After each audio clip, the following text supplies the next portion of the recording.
بارہ چنار کا موجودہ جو حال ہے، جو کیفیات ہیں، وہ انتہائی تکلیف دہ ہے۔ روزانہ ایک خبر ہے، روزانہ ایک مشکل ہے، روزانہ ایک شہادت کا پیغام ہے۔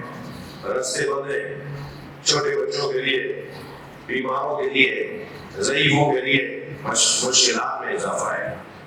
یہ مملکت، یہ وطن، اور وہ بھی ایسا خطہ کہ جو اس وطن کی دفاع اور اس وطن کی گویا سرحد کا خطہ ہے، اس میں جتنا زیادہ توجہ دینی چاہیے اس کا 5% بھی توجہ نہیں ہے۔ اس خطے کے اوپر جیسی توجہ ہونی چاہیے اس کا 5% بھی توجہ نہیں ہے۔ میں گزارش کروں گا اہل علم سے بھی اور شخصیات سے بھی جو یہاں کی تشریف فرما ہے، یہاں سے لے کر بارہ چنار تک، اور پھر بارہ چنار سے لے کے کراچی تک، اور کراچی سے لے کر لداخ اور کرگل تک، اور کراچی سے لے کے پیواڑ کی چوٹی تک، ہمیں انتہائی تکلیف میں اپنے عزیزوں کو بار بار دیکھنا ہوتا ہے، بار بار اپنے عزیزوں کو انتہائی تکلیف میں دیکھتے ہیں۔ ایک جامع پالیسی کی ضرورت ہے، ایک منظم انداز سے پوری ملک کی سطح پر پالیسی بنانے کی ضرورت ہے۔ میں نہیں سمجھتا کہ اگر کراچی سے لے کر حتی پشاور تک کے تمام عمائدین اور شخصیات سر جوڑ کر بیٹھ جائیں اور ہم کوئی پالیسی کا اپنے الہی امن کا اعلان کریں تو شاید 2 دن بھی نہیں لگیں گے، یہ امن امان بحال ہو جائے گا۔ ہم کسی سنی بھائی سے کوئی شکوہ مند نہیں ہے، ہم کہتے ہی نہیں کہ یہ سنیوں کا مسئلہ ہے، یہ مسئلہ مملکت کا ہے، ریاست کا ہے، حکومت کا ہے۔ کسی سنی بھائی سے ہمارا کوئی جھگڑا نہیں ہے۔ تکفیریوں سے اور ناسبیوں سے اگر ہمارا علمی اختلاف ہے بھی تو وہ مدرسوں کے حد تک موجود ہے، علمی گفتگو ہے، کتابوں کی صورت میں، مناظروں کی صورت میں۔ لیکن یہ جو انسانی قدروں کے خلاف فیصلے اور منظر ہیں، یہ کسی طور پہ قابل قبول نہیں ہے۔ مگر اتنا ضرور کہتا ہوں آج کی اس مجلس میں گزروں گا کہ ہمیں بہت جلد ایک ملکی سطح پر ایک مضبوط پالیسی بنا کر اپنی قوم کے سامنے پیش کرنے کی ضرورت ہے۔ خدا نہ خواستہ ہماری پالیسی کسی کی پالیسی سے ٹکرا نہ جائے۔ اگر ہماری بنی ہوئی پالیسی کسی کی پالیسی سے ٹکرائے گی تو پھر اس کا ذمہ دار وہی ہوگا کہ جو اس ملک کی باغڈور بھی اپنے ہاتھ میں لیے ہوئے ہے اور ہمارا احساس بھی وہ نہیں کرتا، ہمارے بارے میں وہ سوچتا بھی نہیں ہے، اتنے بڑے بڑے واقعات پر وہ ہم سے بات بھی نہیں کرتا۔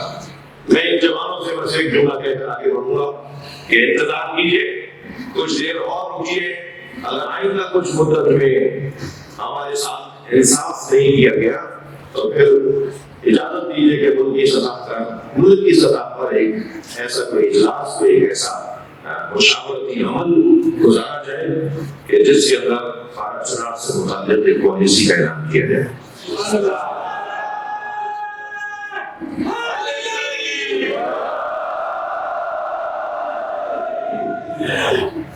ہم تنہا، مسکین، غریب، فقیر نہیں ہیں۔ ہم تو مسکرائیں تو پاکستان میں نہریں بہنا شروع ہیں، اور اگر ہم منہ موڑ دیں تو یہاں کے تکفیریوں اور یہاں کے ناسبیوں اور یہاں کے دشمنوں کے منہ کالے ہونا شروع ہو جائیں۔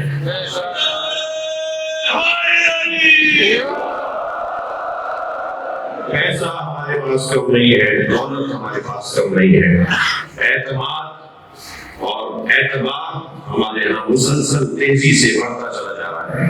آپ سے 20 سال پہلے جو بد اعتمادی کی فضائیں بنی تھی، الحمدللہ اب ہمارے قوم میں اور شخصیات کے درمیان وہ فضا بہت بہتر ہو گئی ہے۔ لہذا کوئی مسئلہ نہیں ہے ہمارے لیے، کوئی مشکل نہیں ہے اگر تھوڑا سا ہم توجہ اپنے ان مسائل کی طرف کر رہے ہیں اور ہماری شخصیات کے ساتھ۔ میں فقیر یہ بڑی بات اور بڑا بول نہیں بولنا چاہتا، مگر میں فقیر اس قابل ہوں کہ میں اپنے ملک کی شخصیات کے ساتھ رابطہ کر کے اسی جامع پالیسی کی طرف ماحول کو لے جاؤں۔ مجھے امید ہے کہ آئندہ چند دنوں میں ہماری اس آج کے پیغام پر توجہ دیتے ہوئے، ہمارے آج کے اس پیغام پہ توجہ دیتے ہوئے آئندہ کچھ دنوں میں کوئی بہتر صورتحال سامنے آئے گی۔ ہم حسین کو یاد کرتے ہیں تو روتے ہیں، مگر جب ہمارے ذہن میں دشمن آتا ہے تو وہ ہمارے نام سے ہوتا ہے۔